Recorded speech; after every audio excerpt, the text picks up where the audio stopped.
ভাবুন তো, মাত্র ১ বিঘা জমি, কিন্তু সেই জমি যদি হয়ে যায় টাকার মেশিন।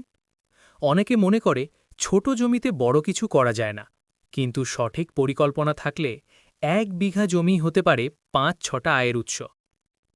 আজ আমি দেখাবো লেবু বাগান, আদা, শাকসবজি, মুরগি আর মৌচাক সব একসাথে করলে কেমন আয় সম্ভব।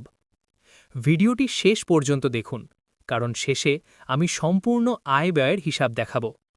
প্রথমে আসি লেবু চাষে। ১ বিঘা জমিতে প্রায় ৪০ থেকে ৫০টি লেবু গাছ লাগানো যায়। প্রতিটি গাছ থেকে বছরে গড়ে ২ থেকে ৩ হাজার লেবু পাওয়া সম্ভব। যদি প্রতি লেবু ১০ টাকা দরে বিক্রি হয়, তাহলে এক গাছ থেকেই আয় হতে পারে প্রায় ২০,০০০ থেকে ৩০,০০০ টাকা। আর যদি ১০০টি গাছ থাকে, তাহলে বছরে আয় হতে পারে প্রায় ১ থেকে ১.৫ লাখ টাকা। লেবুর বড় সুবিধে হল একবার লাগালে ৮ থেকে ১০ বছর ফল দেয়। এবার আসি জমির ফাঁকা জায়গার কথায়। লেবু গাছের মাঝের ফাঁকা জায়গা নষ্ট করবেন না, সেখানে আদা লাগানো যায়। ১ বিঘায় আদা থেকে আয় হতে পারে ৫০ থেকে ৮০,০০০ টাকা সিজন অনুযায়ী।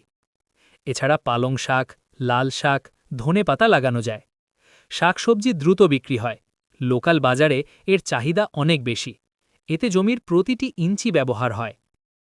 এবার আসি মুরগি পালনে। লেবু বাগানের পাশে ছোট একটি শেড বানিয়ে ১০০ থেকে ২০০টি দেশি মুরগি পালন করা যায়। মুরগি মাটির পোকা খায়, ফার্ম পরিষ্কার রাখে।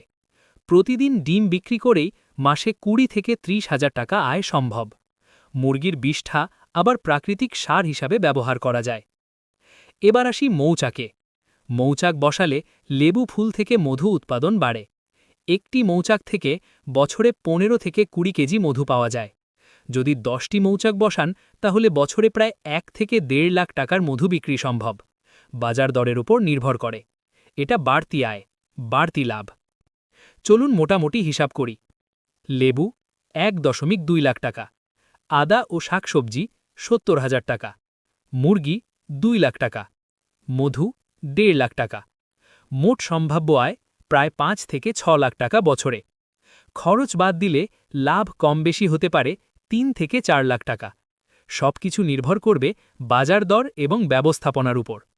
বন্ধুরা, ছোট জমি মানেই ছোট স্বপ্ন নয়।